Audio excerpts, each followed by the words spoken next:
Hello, and welcome to Health 2.0 in Las Vegas. My name is Lee, and would you kindly introduce yourself and tell us about who you are, your company, and what you do? Well, thank you, Lee. My name is Mark Pugh. I'm the provost of WorkCompCollege.com, but I'm also known in the workers' compensation industry as the RX professor. And I have built that over a couple of decades and working on a variety of different issues in our industry. Yeah, so tell me a little bit more. I'd love to hear.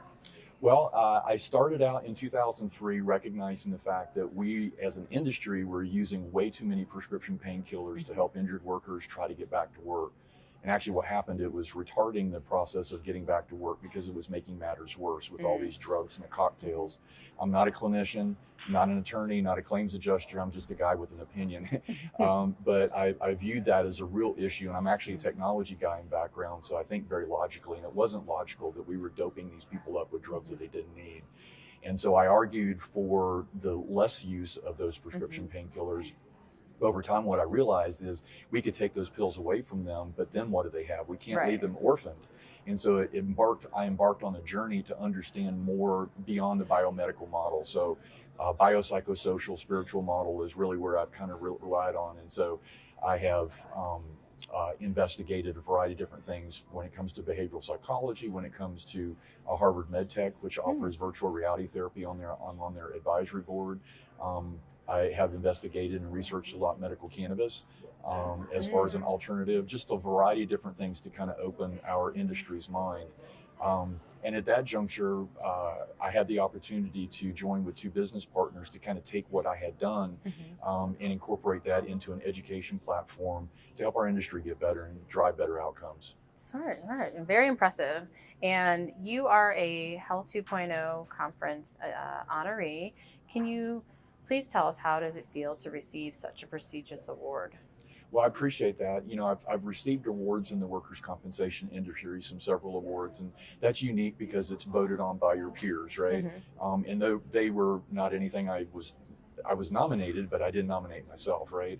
So when I got this call that they had seen what I had done, what I posted on social media, I've spoken over 650 times around the country and internationally. Wow. I blog a lot, I write a lot of articles, so I got a lot of kind of history on social media. Right. And they kind of saw that and they reached out to me and go, hey, you know, why don't you apply? And I was like, well, they're not going to want me. But I applied and kind of put my history down on paper. And actually, I looked at it and was like, that's pretty good. But it might not be good enough. So when they came back to me and they said I had a high score and that I was going to be a recipient of the leadership award, I was really humbled Yeah. by that because it's not my peers, it's not my industry. Nobody knows me, you know, in Health 2.0. But they looked at my history and that spoke enough. So it's been a great honor to be a part of this and to receive this award. It goes on in my trophy cabinet, Case. but it's Yeah. at the very top because again, it's a global perspective. It's voted on and perceived by not my industry, and so it's not my peers. So they looked at my body of work without really knowing me as my personality or the relationships I did. So it's been very fun to be a part of this and being at this conference and being able to collaborate, being a moderator on one panel and a panelist on the other, and networking with people at breakfast and lunch has been really great. That's awesome. Great. And what advice would you give to someone wanting to follow in your footsteps? Wow. It's interesting. I think oftentimes people look at successful people, high achievers, and they go, I want to be that, but they don't realize the work that went into it. This literally is 20 to 25 years of effort, Hard work, yeah. of hard work. And most people don't see that because they just see the blog, they just see, me up on the stage, etc. So I think just do the work. Don't worry about the outcome. Don't worry about the accolades. Don't worry about the recognition. That will come if you're good. If you find what your passion is and you devote yourself to that passion and you do the work, you don't take any shortcuts, you do what's necessary to make it happen, then the recognition will come. I really believe that what you put out there is what you get back. And if you put out there good, quality, credible stuff, that people will recognize that. Great. Great advice. And how has your experience been here collaborating and networking at this conference? This is your first conference? As my first Health 2.0 conference, definitely not my first conference. Again, I've spoken over 650 times, actually several times here at Mandalay Bay. That's where our National Work Comp Conference is. So it was unusual, and I didn't think about it until one of my business partners reached out to me and said, you know, nobody's going to know you at that conference. And I was like, yeah, you're right. Usually when I come to Mandalay Bay, everybody knows me. You. I know everybody else. So it was kind of, I wasn't sure what to expect, but it's been so much fun because the preparation for the panel, I got to know my panelists really well and developed relationships there. At breakfast, struck up a conversation with people I didn't know. At lunch, I'm not really an extrovert. I know I talk a lot, but I'm not really an extrovert.